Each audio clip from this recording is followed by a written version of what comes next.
Dalam RUU PST, pemegang saham menyepakati penggunaan laba bersih perseroan tahun buku 2025 yang di dalamnya termasuk pembagian dividen tunai senilai Rp498 miliar.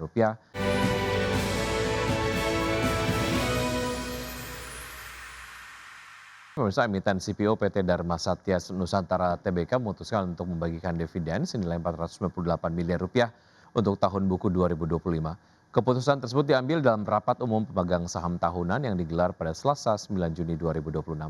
Dalam RUU PST, pemegang saham menyepakati penggunaan laba bersih perseroan tahun buku 2025 yang di dalamnya termasuk pembagian dividen tunai senilai Rp498 miliar atau setara dengan Rp47 per saham. Sementara itu melansir laporan keuangan tahun buku 2025, perseroan mencatatkan pendapatan sebesar Rp12,31 triliun. Raihan tersebut mencerminkan pertumbuhan pendapatan sebesar 21,69% secara tahunan. Positifnya raihan pendapatan turut mendorong kenaikan laba bersih di mana laba bersih perseroan tercatat naik 37,93% year on year menjadi Rp1,84 triliun pada tahun 2025.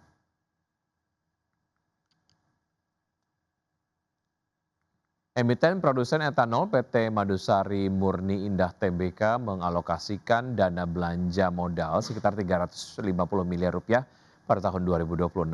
Melalui alokasi belanja tersebut, perseroan membidik peningkatan kapasitas produksi sekaligus efisiensi proses manufaktur. Emiten perusahaan etanol PT Madusari Murni Indah Tbk mengalokasikan belanja modal sekitar Rp350 miliar pada tahun 2026 untuk meningkatkan kapasitas produksi etanol dan liquid CO2. Direktur PT Madusari Murni Indah Tbk Jose Gitan mengatakan, dana investasi tersebut akan digunakan untuk pembangunan fasilitas distilasi baru, lini produksi liquid CO2, boiler, serta sejumlah peralatan pendukung lainnya. Melalui investasi tersebut, perseroan membidik peningkatan kapasitas produksi sekaligus efisiensi proses manufaktur. Perseroan juga melihat peluang pengembangan produk etanol premium dengan spesifikasi yang lebih tinggi untuk memenuhi kebutuhan industri tertentu. Adapun salah satu segmen yang menunjukkan pertumbuhan permintaan adalah etanol berkualitas tinggi untuk industri kosmetik, parfum, dan farmasi. Perseroan menargetkan fasilitas baru mulai beroperasi secara bertahap hingga September 2027. Dengan tambahan investasi tersebut, kapasitas produksi etanol berbasis molase akan meningkat dari sekitar 80 juta liter per tahun menjadi 100 juta liter per tahun. Selain meningkatkan kapasitas etanol, perseroan juga memperluas bisnis liquid CO2 yang dinilai memiliki prospek pertumbuhan seiring meningkatnya kebutuhan dari industri makanan dan minuman serta manufaktur. Berbagai sumber untuk IDX Channel. PT Intiland Development Tbk memutuskan tidak membagikan dividen dari laba tahun buku 2025 dan keputusan ini diambil dalam RPS tahunan di tengah strategi perseroan memperkuat kondisi keuangan melalui penurunan utang dan efisiensi bisnis. PT Intiland Development Tbk membukukan laba bersih yang dapat diatribusikan kepada pemilik entitas induk sebesar Rp64,26 miliar pada tahun buku 2025. Dari jumlah tersebut sebesar Rp2 miliar dialokasikan sebagai dana cadangan wajib, sedangkan sisanya sebesar Rp62,26 miliar dicatat sebagai saldo laba. Sepanjang tahun 2025, Intiland berhasil menurunkan total utang sebesar 25% menjadi Rp3,08 triliun. Langkah ini dilakukan melalui restrukturisasi utang, percepatan pelunasan, penjualan aset non-inti, serta pelunasan sejumlah kewajiban sukuk. Strategi deleveraging menjadi fokus perseroan untuk menjaga stabilitas usaha dan memperkuat struktur permodalan. Meski pasar properti tahun 2026 diperkirakan masih bergerak selektif, Intiland menilai peluang pertumbuhan masih terbuka terutama pada segmen perumahan dan kawasan industri. Perseroan menargetkan marketing sales sebesar Rp1,95 triliun tahun ini dengan fokus pada optimalisasi proyek berjalan, penjualan stok siap jual, serta pengembangan proyek baru secara hati-hati. Berbagai sumber IDX Channel. Pemirsa, nilai tukar rupiah terhadap dolar Amerika Serikat ditutup penguat ke level 17.944 pada perdagangan di hari Rabu 10 Juni 2026. Penguatan rupiah didorong oleh sentimen positif dari dalam negeri, terutama meningkatnya ekspektasi pasar terhadap kebijakan moneter Bank Indonesia usai kenaikan suku bunga acuan.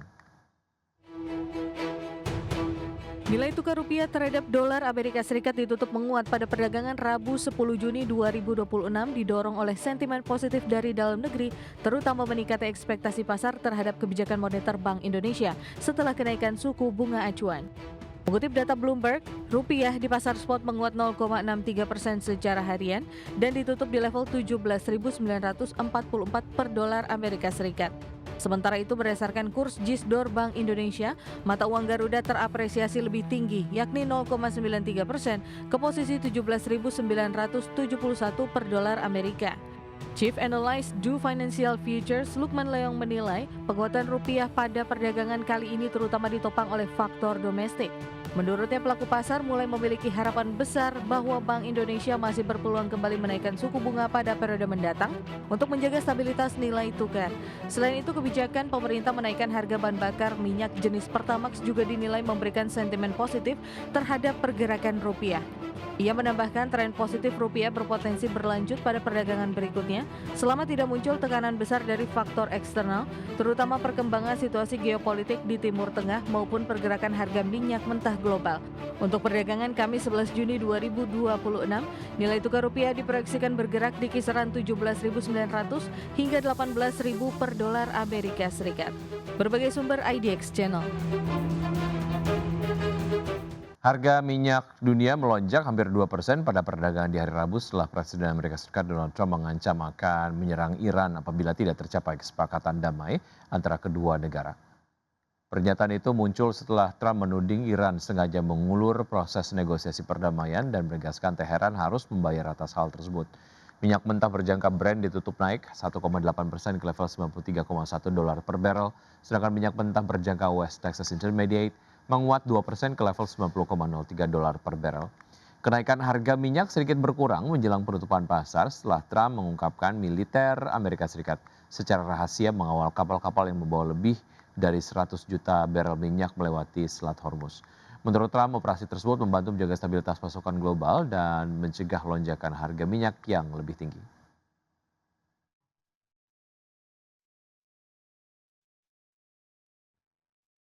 Ya, selanjutnya pemirsa dari bursa global, bursa Wall Street yang melemah tajam pada perdagangan di hari Rabu dengan ketiga indeks utama kehilangan lebih dari 1%. Tekanan terutama datang dari berlanjutnya aksi jual saham semikonduktor dan juga teknologi, sementara meningkatnya ketegangan antara Amerika Serikat dan juga Iran menambah ketidakpastian di pasar keuangan.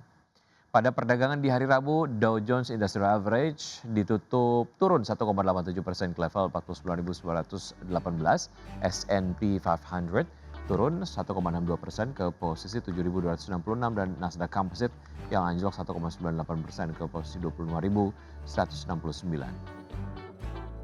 Sementara itu dari bursa Eropa yang nyaris tidak berubah pada akhir perdagangan di hari Rabu setelah bergerak fluktuatif sepanjang sesi. Investor menimbang kembali meningkatnya ketegangan antara Amerika Serikat dan juga Iran sekaligus menanti keputusan Bank Sentral Eropa yang akan diumumkan dalam waktu dekat. Stock 600 ditutup melemah 0,08% ke level 618,17, DAX Jerman turun 0,97% ke 24.195 dan CAC 40 Prancis yang turun 0,51% ke 8.161.